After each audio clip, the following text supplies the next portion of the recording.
নমস্কার বন্ধুরা, এই ভিডিওতে আমরা নিট 2024-এর ক্ষেত্রে তোমরা যারা ক্যান্ডিডেট আছো ওএমআর সিটটা কীভাবে ফিল আপ করবে এনডিএর গাইডলাইন অনুযায়ী সেটা নিয়ে আলোচনা করব। চলো শুরু করা যাক।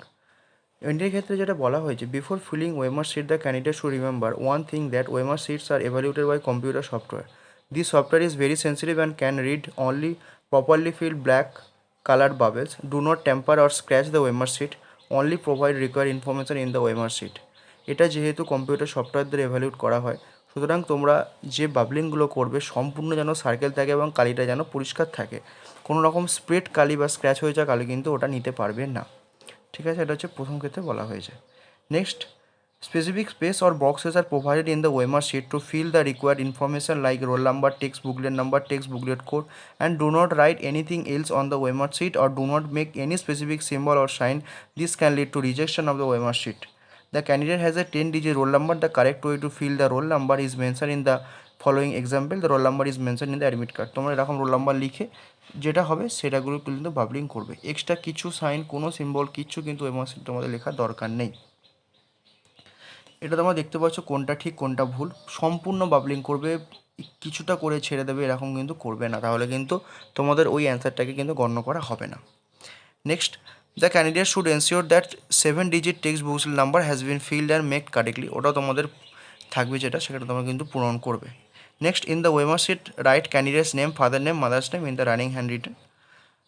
এবার তোমাদের যেটা মেন বলার এই ক্ষেত্রে 5 নম্বর যে পয়েন্টটা আছে, do not fill in more than one option for any question because there is only one answer. তোমরা যেহেতু জানো যে এনটিএর ক্ষেত্রে, নিটের ক্ষেত্রে যেহেতু একটা মাত্র অ্যান্সার এখানে কারেক্ট করা হয়, সুতরাং তোমরা দুটো অ্যান্সার কিন্তু কোনোভাবেই বাবলিং করবে না। তোমরা যদি এক্ষেত্রে একটা অপশান করা যায়, তোমাদের যদি প্রথম ক্ষেত্রে ভুলবশত কোনো একটা অন্য অপশানে তোমাদের ডট পড়ে গেছে একটা, তোমরা কিন্তু সেক্ষেত্রে ফার্দার বাবলিং করতে যাবে না। সেটা যেটা সঠিক অ্যান্সার মনে হয় সেটাই কিন্তু ফুল বাবলিং করতে পারো, কিন্তু ডটের পরিমাণটা যেন খুব বেশি না হয়ে যায়, তাহলে কিন্তু অ্যান্সারটা ওটা কোনোটাই নিতে পারবে না। নিশ্চয়ই বোঝাতে পারলাম। এটা দেখতে পাচ্ছ, এরকম যদি তোমাদের কোনো ভুল হয়ে যায়, তোমরা বাবলিং করলো ওটাই কেটে আবার একটা পরে বাবলিং করলো, তাহলে কিন্তু নাম্বার পাবে না, এটা তোমাদের পুরোটাই নষ্ট হলো। তাই এইগুলো করবে না, ঠিকঠাক সিনসিয়ারভাবে তোমাদের যেটা মনে হয় সঠিক সেটাই কিন্তু ডটটা দিয়ে বাবলিং করবে। এবং যদি কোনো ক্ষেত্রে ভুল মনে হয় যে আমি একটা ক্ষেত্রে ডটটা ভুলবশত পড়ে গেছে, সেটা কিন্তু ফার্দার কোনো রকম কাটাকুটি করার দরকার নেই, ওটাকে ওই অবস্থাতেই ছেড়ে দাও, একটা অন্যকে ফ্রেশভাবে বাবলিং করার চেষ্টা করো। এইগুলি হচ্ছে তোমাদের বলার ছিল যে এনটিএর ক্ষেত্রে কী কী গাইডলাইন দেওয়া হয়েছে। এবং তোমাদের একটা এক্ষেত্রে একটা উপায় বলতে পারি যে যখন বাবলিং করবে, প্রথমে যেগুলো অ্যান্সার মনে হবে সেগুলোকে প্রত্যেকটা একটা ডট ডট ডট ডট দিয়ে চলে যাও এবং তারপরে আর একবার মিলিয়ে নাও যে হ্যাঁ ওইগুলোই ঠিক কিনা, তারপর তোমার সম্পূর্ণ বাবলিং করো। এক্ষেত্রে কী হবে, তোমাদের ভুল হওয়ার চান্সটা কিন্তু অনেকটা কমে যায়।